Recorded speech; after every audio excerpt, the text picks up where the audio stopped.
can't imagine what he went through, seeing that and hearing that and sleeping at night. New York transplants Raymond and Jacqueline Elling remember well what they felt on September 11th. Anxiety because we didn't know who was in the buildings, who was around the buildings. As they were watching the coverage, Jacqueline's brother Kenneth was on their minds. He had worked in Tower 2 for several years. About 10 minutes later, the second building went off. Then on the TV, Blew up, a big explosion, people started running, it was just chaos everywhere. And he was telling what he just saw. And all of a sudden the elevator blew up, smoke, I dragged the guy out, his skin was hanging off.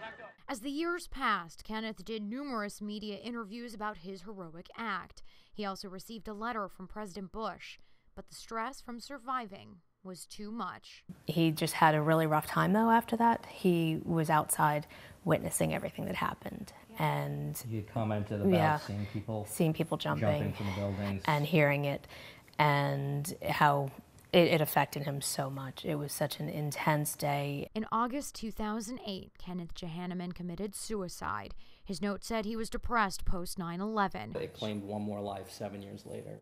Now, with their stack of letters and Kenneth's interviews in magazines, the family is left with questions. We kind of have the same survivor's guilt feeling.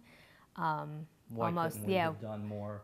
He didn't. Why wasn't he comfortable? And the New York Post article that reads 9/11 claims one more. Yeah, that headline to me says so much.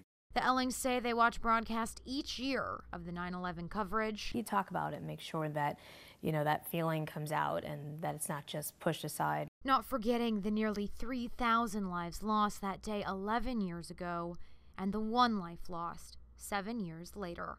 In Pawleys Island, Lindsay Thies, News Channel 15.